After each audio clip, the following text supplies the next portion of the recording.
Hi everyone, welcome back or welcome to my channel.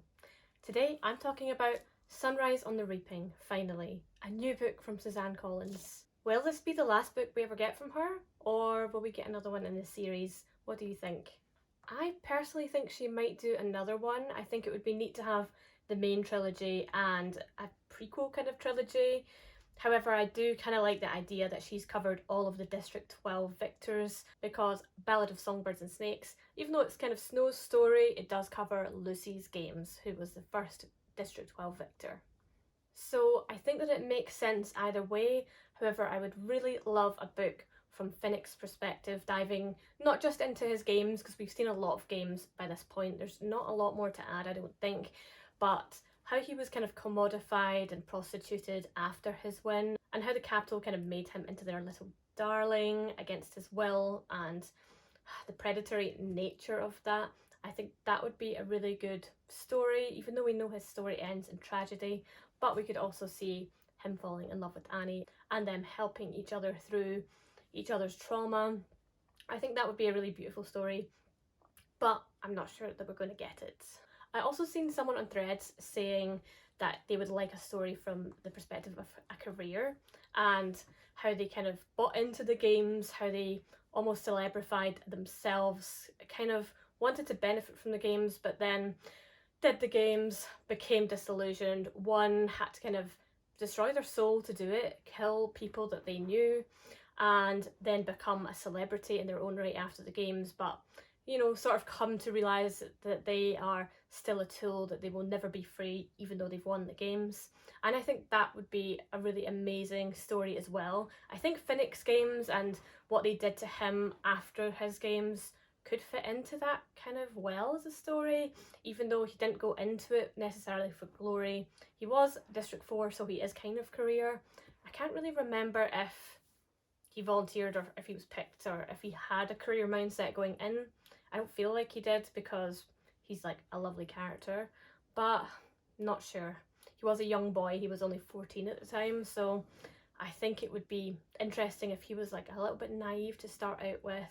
He was quite cocky, he was quite, you know, competent, a really good fighter despite his young age.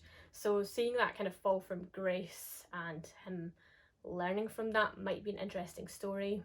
However, even though that's the impression that he gives, that he's cocky and he's competent, we learn in Catching Fire that that's a bit of an act, that's not really what he's like. So potentially even from the age of 14 he might have been clever enough to put on that act, kind of like Haymitch puts on this act in this story of being like the rascal, when really he's just marketing himself. It's not really what he's like.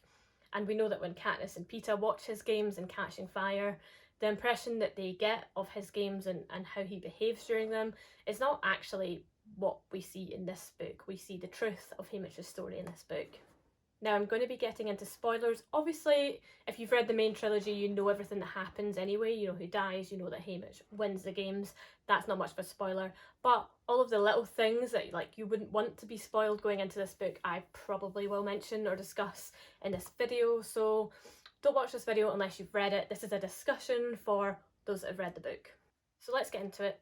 Suzanne Collins only really writes a Hunger Games book when she's got something important to say, and this book is no different. She's got some very clear and quite heavy-handed themes throughout this novel. One is this idea of implicit submission, how even though the districts outnumber the capital, they all just submit anyway, even when they've got the opportunity to fight back, such as in the training centre or during the reaping. They don't as often as you would think that they would. Plutarch raises this point with Haymitch in the training centre when, you know, they both become aware that there's a lot of weaponry, there's a lot of knives, and the tributes, especially because there's double the tributes in this quarter of Quell, outnumber the kind of training instructors in this gym, the kind of peacemakers, I suppose. And yet they don't fight back, even though they could probably kill them all. Haymitch reckons with this question throughout the novel, and sometimes he acts in a protesting kind of way, and sometimes he doesn't and seems to let things slide.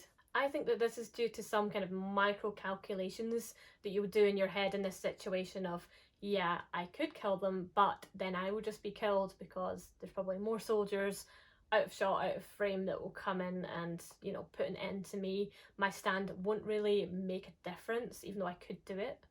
Times when he does act, such as drinking the milk when he's talking to President Snow in Plutarch's house, it's when he knows he can probably get away with it. I think these micro calculations that he does is also about the risk to his friends and family. He, at certain points, doesn't want to do anything that will jeopardise them, but once he has this realisation after speaking to Snow that he's not going to come out of the games alive and he's going to die, he gets some reassurance from Lenore Dove that she's okay back in 12 and isn't being hurt, and he sort of realises that they will be safe so long as I die. Therefore, I can be a bit rebellious and I can push the boundaries a bit during these games. He later, once he survives, realises, like, oh shit, now that I'm alive, this might come back on them. And he starts trying really hard to just acquiesce. He's kind of in this cage at the end of the novel at this party after the games, and he's sort of just like whoring himself out, not literally, but he's just, you know, being the perfect little dancing monkey for them, the entertainment piece, because he thinks it'll help save his family. His behaviour and how it changes based on these micro calculations, it makes me think of President Snow's line in the first Hunger Games film where he talks about, you know, hope is stronger than fear, a lot of hope is dangerous, but a little hope is really effective. And this implies that no hope is also very poor. When Haymitch has no hope that he is going to survive these games, it does make him a lot more reckless, because he thinks that the worst consequences that can happen are guaranteed. That he thinks the worst consequences are that he'll die, but his family will be fine. If he had had a little more hope that he might survive and that his family could therefore suffer the consequences, he would have moderated his behaviour quite a bit more and not been so rebellious. In the end, his behaviour changes because he has a little bit of hope that by now suddenly changing his behaviour and going along with Snow's plans, he can perhaps save his family and the girl he loves. Unfortunately, we find out that that is soon not the case, and President Snow pretty much opts to just, like, destroy his entire life. This kills off his hope and pretty much lies dormant in him until we meet him again in the 74th Hunger Games when he meets Katniss. Another major theme of this novel was propaganda, and I didn't think we needed as much of this because we got such a good exploration of propaganda in Mockingjay. However, in Mockingjay we kind of see propaganda being used immorally by both sides of the rebellion, by Snow and by Coin. It's propaganda used to help, you know, change the outcome of the war and rally people to a cause. Propaganda in this book is a little bit different. It's more about maintaining the illusion that the capital is very powerful, that it's got complete control, and discouraging and preventing rebellion. It's really fascinating seeing it during this 50th Hunger Games, because I feel like from Katniss's perspective in the 74th, the capital is very powerful and it's a well-oiled machine. We don't really see many issues with it. I mean, obviously there's moral issues, but I mean, there isn't a lot of incompetence. It seems to work well. This evil system they've created is like crafted to perfection. Whereas in the 10th Hunger Games, when Snow is just starting out, we see lots of flaws, like people in the capital aren't even watching the games. It takes a lot of work from Snow between the 10th Hunger Games and the 50th Hunger Games to get the public in the capital on board and to get the districts really submitting to it and watching it as well. But we see here in this 50th Games, even though it's a quarter quell and a lot of effort's been put in, there's a lot of government incompetence. There's incompetence during the reaping, when the name is pulled, the boy is killed, and then they just, you know, rather than picking the name fairly again, they're just like, right, we'll just take Haymitch because he intervened. This is then edited to make it look all smooth and as if there was no issues at all, and they even get pick-up shots of Haymitch's family reacting as if they're hearing his name called, which isn't the case. There's incompetence again during the chariot kind of walk. District 12 are late. Then the horses that are poorly trained get spooked, they get mishandled, and it results in the death of Luella. This is again covered up in editing, and it's covered up by replacing Luella with another similar looking little girl who, you know, has been manipulated and has implants and has pretty much had her brain damaged. We see incompetence with the fashion designer for District 12, can't remember his name, Magnus or something, and also with Drusilla. And finally, we have carelessness during the games, where Haymitch is able to like manipulate the games, destroy part of the arena. The tributes even kill a lot of people that are working in the arena, some peacemakers or game makers or whatever they're called, that have come in to sort of clean something up. We see that the MUT portals are, you know, a little bit clunky and like not that well hidden really, whereas in Katniss's two games we don't really see the kind of underlying mechanisms of the arena. It's all done very flawlessly up until the point, obviously, in Catching Fire, where BT manages to destroy, with Katniss's help, the whole arena dome. But all of these capital incompetencies are completely edited out of the public perception. This serves as amazing propaganda for the capital and for the Hunger Games, and it feeds into this implicit submission because people don't want to rise up and rebel against a dictatorship and a system that looks perfect and strong and mighty. If people actually saw these mistakes, saw this chink in the armour, it would completely undermine President Snow's whole regime, and it would foster the seeds of rebellion. So President Snow and his system managed to curtail all of this, keep it under wraps, through propaganda and the editing of what we the public see. This has important implications for the real world too. We can see how the news obviously edits things. They edit things in a biased way for the side that they're on. And so you can't trust anything you really see or read. You know it's always going to be heavily edited. However, fortunately for us, or unfortunately I guess, we see a lot of the government incompetence and kind of see it for what it is. We almost see too much of it. It kind of damages our hope in the fact that, like, is there any such thing as a good leader? Feels like we're voting between like bad and worse or bad and very, very worse. It's hard to have any faith at all when everybody seems incompetent to some degree. However, I think it's much preferable to have that incompetence out in the open at least. There's probably a lot more incompetence under the surface that we don't even see, so it's probably much worse than it is. However, if you look to a place like North Korea, where their dictator really controls the narrative, he covers up a lot of incompetence, even when the evidence is like right there. Like the population, you know, they were decimated by COVID, it seems, although we don't have a lot of news out of North Korea at the moment because of, you know, the stringent COVID lockdowns. There was the famine in the 90s that was heavily covered up, and there was a lot of propaganda within North Korea about how good North Korea is and how amazing and godlike their leadership has, when the reality is that people are on the ground starving. North Korea are so extreme with their propaganda. They even, you know, lie and say that their leaders have special powers. People believe that, you know, the original leader was pretty godlike. They'll lie and say that they won so many gold in the Olympics or that they won the World Cup, when we just know that that's not the case and they actually performed really poorly. And that powerful propaganda in North Korea is what keeps people from rebelling there. It means people pretty much either defect or they stay and acquiesce with the system. I think it can be easy to forget, you know, the Hunger Games is set in a kind of futuristic America, and so you draw parallels between America and the lessons that we can learn from this cautionary tale. But you have to remember that North Korea exists today and is probably as close to the capital as we get today. They might not have a Hunger Games, but they pretty much literally live a lot of these struggles. Another aspect of this novel and this theme of propaganda is controlling the narrative and how each of the characters fight to control their own narrative. Maisie Donner is a really good example of this. She strongly believes that she wants to hold her head high, maintain her dignity, and show that the tributes and the people in the districts are not animals, that we're people, and actually we might even have better taste than you guys. She's very condescending to the people in the capital. She insists on eating everything with a knife and fork, even in the arena, and she sort of becomes her own propaganda piece for the districts and for their humanity. And because of that, she's one of my favourite characters. She was iconic. I can't wait to see how she's played in the movie.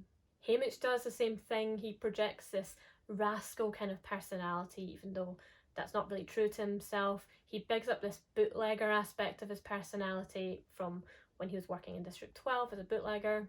Even though at this point he doesn't really drink a drop of alcohol, can't remember if he's even tried it or if he tried it and didn't like it. But by making himself this little bit of a rascal, he allows himself the space to be a little rebellious, a little cheeky, without coming off as being too serious of a revolutionary to the point where it would be dangerous for his family. He tries hard to break the arena and do things that will insist that he has to be on camera, because he's already realised at this point that things are very edited and that the truth is being hidden. Unfortunately, this is all in vain, and all of the good rebellious work he does is edited out of the final Hunger Games, besides him using the force field as a weapon, which he kind of does almost by accident. I thought a really powerful moment was when Mags and Wirus, love that they were included by the way, were talking to the tributes and asking them, you know, we can't save your life necessarily, you're probably all going to die, but we can help you achieve kind of one last goal that you want. What kind of death do you want? The tributes are forced to reckon with how they want to be presented in their final moments. They think about their family and what it will look like. They think about the level of pain and suffering. And they think about how they want to act and how they want to kind of make their final stand.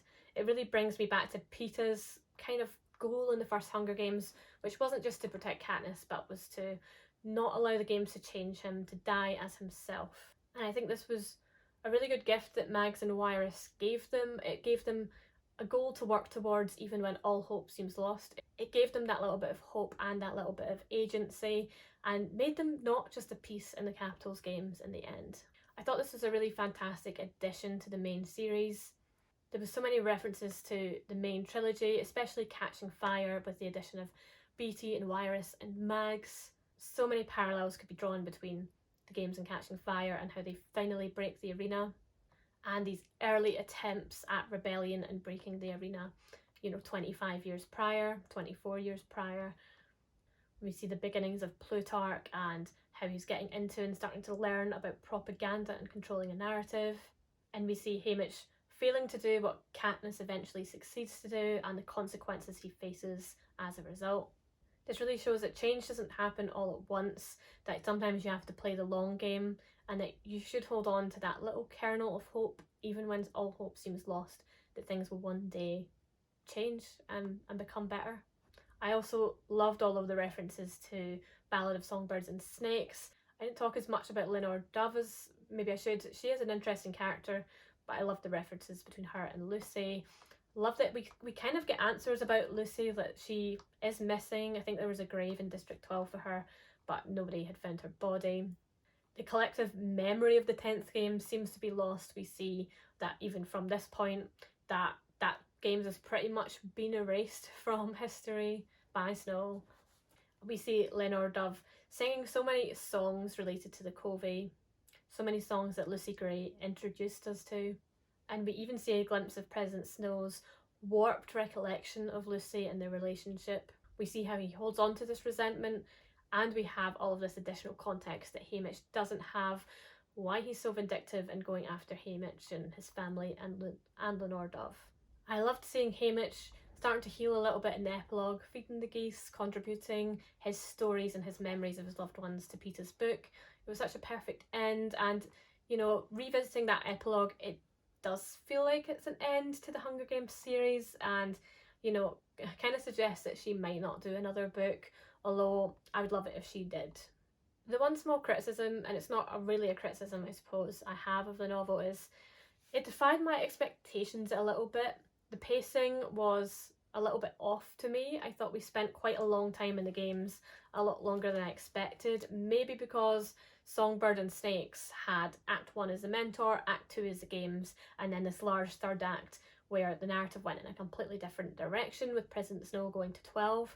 I thought we might have gotten similar with this book with, pre-games, games, and then some of Haymitch's downfall after the games, his descent into PTSD and alcoholism.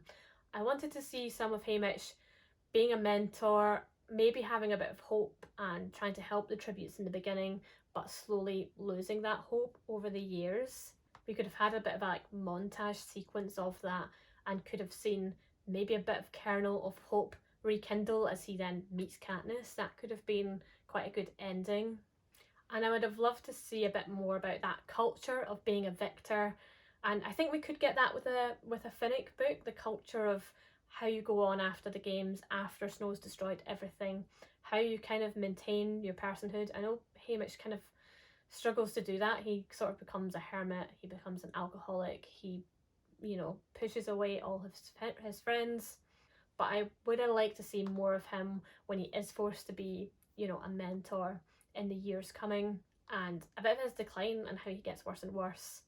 That probably would have made for like a really downer ending, and I can see why she didn't go in that direction, so that's why I'm saying this isn't necessarily a criticism, it's just I expected more of that when I went in, and when I didn't get that I was left like wanting more.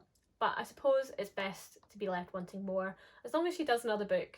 Suzanne Collins, if you're watching this, I know it's not a District 12 Victor, but maybe do a Finnick book. Everyone would bloody love it. He's an iconic character, and focus on not just the games. The games are interesting, so we do still want to see the games, especially a water-based one.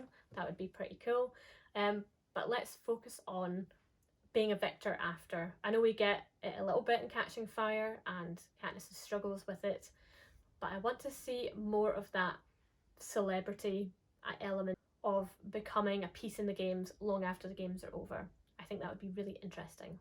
Let me know what you think of Sunrise on the Reaping in the comments. Let me know if you want another book, and, well, of course you want another book, but let me know what that book should be. Do you like my Finnick idea? Maybe we should write fan fiction if she's not going to do it. Maybe I should just ditch the book I'm writing and write Hunger Games fan fiction. That's pretty much what I'm writing already, because it's like a dystopian. But yeah, I could do that. I could get on board. It won't be as good as Suzanne Collins, but, you know, desperate times. If there's any budding fanfiction writers out there, give it a go. Write it. I've given you the outline. There's the 3 acts that I want. Pre-games, games, Finnick after the games, falling in love with Annie, and does he mentor her? He might do. Is her games after his? I think they are. That would be immaculate. Let's do that. Okay. Thanks for watching. Follow me on Instagram, subscribe to this channel, please. Please. I've got like 25 subscribers and I've been doing this over 6 months. So please subscribe. Cool. Thank you. Bye.